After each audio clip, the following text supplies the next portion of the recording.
Speaker, first I want to take this opportunity to thank you very much for giving me this opportunity to address bunge la wananchi. Bunge la wananchi, oye! Oye! I hope I have not breached any standing order. I must admit that today is my first time to stand here. So many years back I used to pass through Kikuyu, but this is the first time that I'm addressing fellow Kenyans at this venue. We are here with me, with the chairman of Kenya Revenue Authority, the Honorable Derito Mureithi, who is also a former governor of Kikuyu County, who is also my friend. We worked with him in Azimio Economic Council. He was my chairman in Azimio Economic Council, where we were 4 of us. So we are people who have worked previously. So I know this is lunchtime and you have sacrificed to be here to engage in this discussion. And I want to straight away take this opportunity to take about not more than 10 minutes, Mr. Speaker, if you allow me, to give synopsis and general overview why we are here. Then I will also invite my colleague, whom I'm sure will take slightly less than the time I will take. Then after that, we'll open it up for questions. Why I say that, actually we came to listen more than to talk. And I want to start away by saying that the positions that we hold are delegated positions. We are here courtesy of the people of Kenya.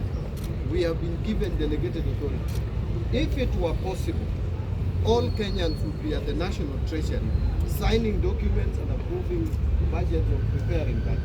But because it is not possible, a few of us would be privileged enough, courtesy of the people of Kenya, to sit in those offices. When we sit in those offices, therefore, duty calls on us to be accountable to the people of Kenya. Remember last year, we went through in this country something we have never experienced before. We almost had a civil unrest in this country. Why? Because there was perception among Kenyans that they were not being listened to, that nobody was prepared to give them a listening ear. We must do things differently. We must learn. We have learned.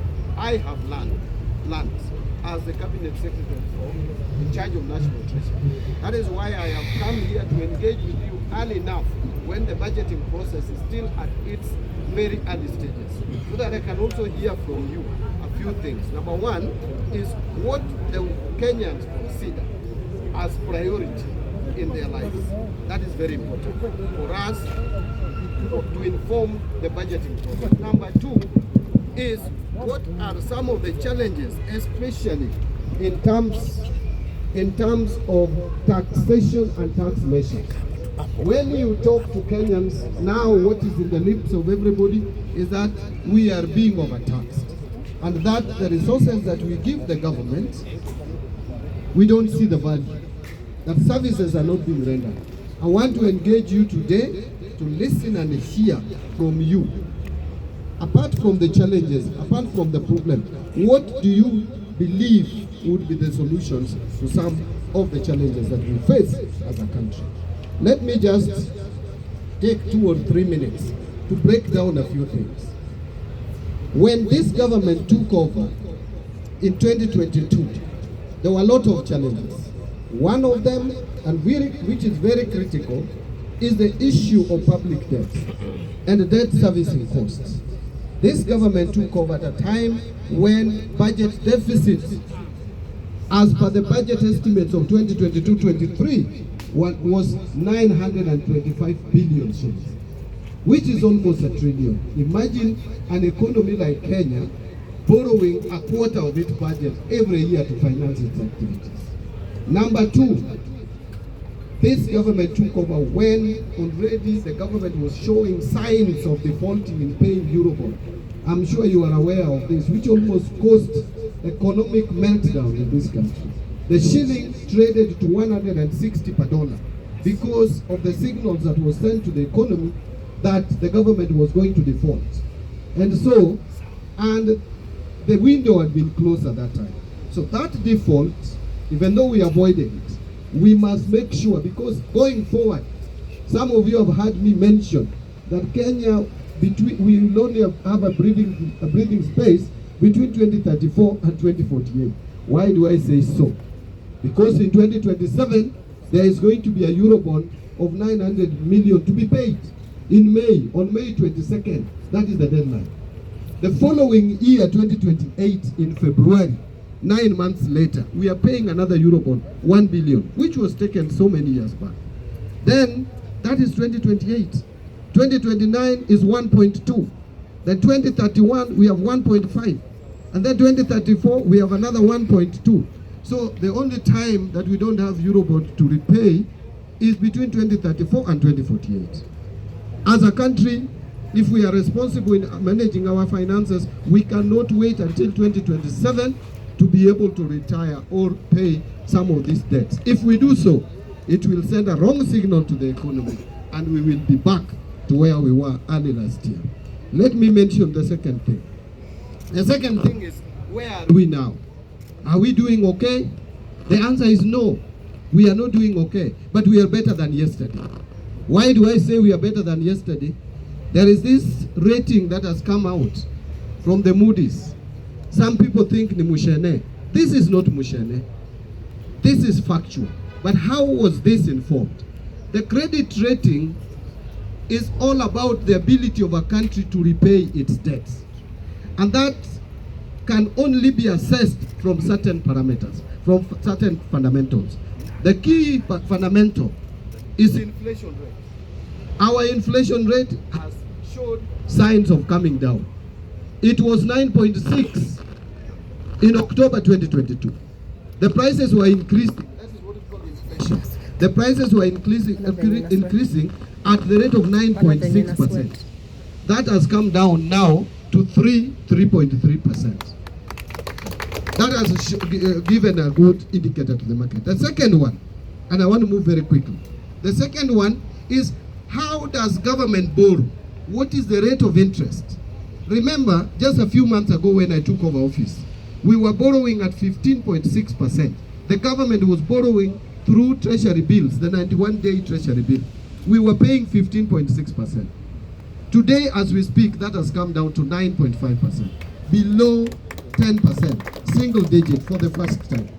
That has given good indicators that we can be able to borrow money cheaply to retire expensive loans. Because what we are doing with the domestic borrowing is we are borrowing to repay what we had. So if you are borrowing cheaply to repay an expensive loan, that is the only way you can get out of debt trap. Even at home, if you want to come out of debt, ile fuliza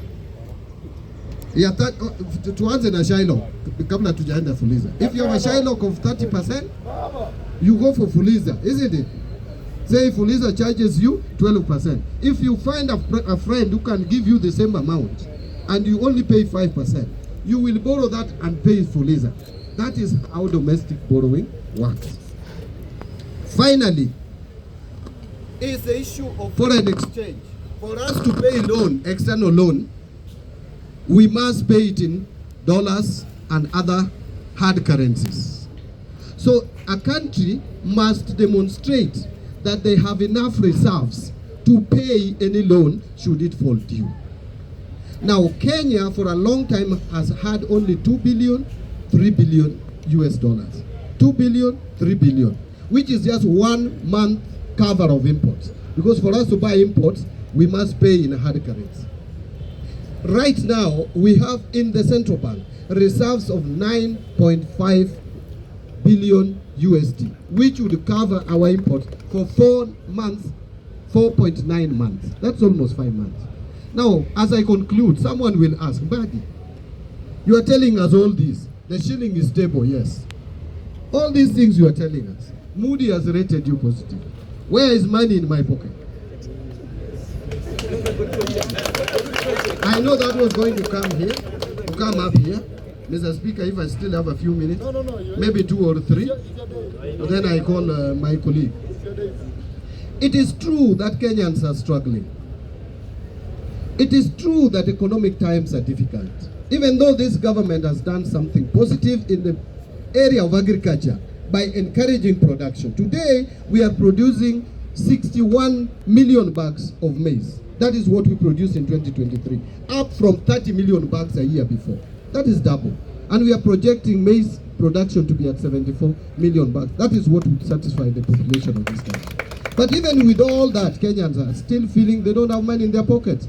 One of the reasons, there are three reasons that I will talk about, and what we are intending to deal with those three problems. Problem number one is the simple reason that because banks have not been able to give money to the private sector cheaply, private sector has not been borrowing money from the banks to expand their businesses, to create job opportunities. So many of our youth, that is why we have now today 3.4 million Kenyans who are supposed to be working are not working. This is because businesses are not expanding. The government has been borrowing money expensively, and therefore banks also loan money to private sector even more expensively. You have started seeing banks lowering interest rates because of the deliberate efforts taken by government to reduce government borrowing and reduce interest rates so that private sector can borrow money, create job opportunities for many of you. You see, you may be earning the same salary, 100,000. But if your sister is unemployed, your brother is unemployed, they will all depend on your 100 shillings. You will not see money in your pocket. The money may not have disappeared from your pocket. It's still there. It is still the same 100. But the mouth it is feeding is a lot. Therefore, we must make sure that we create space for employment for more people so that we have more income. Number two is the issue of salaries. We brought SHA, we brought housing levy. Is that not correct? It shrunk your pay slips.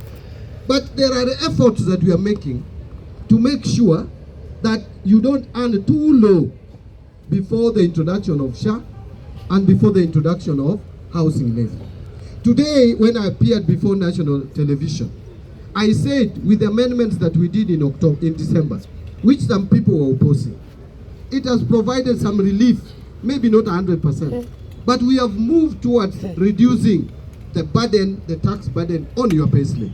So when you are told that there is no effort, it is not true. How I wish some of you could just take a calculator and calculate if you are earning 100,000 shillings. Before the amendments that we brought to Parliament, that 100,000 shillings, 4.25% was going to SHA and housing levy, which is 4,250.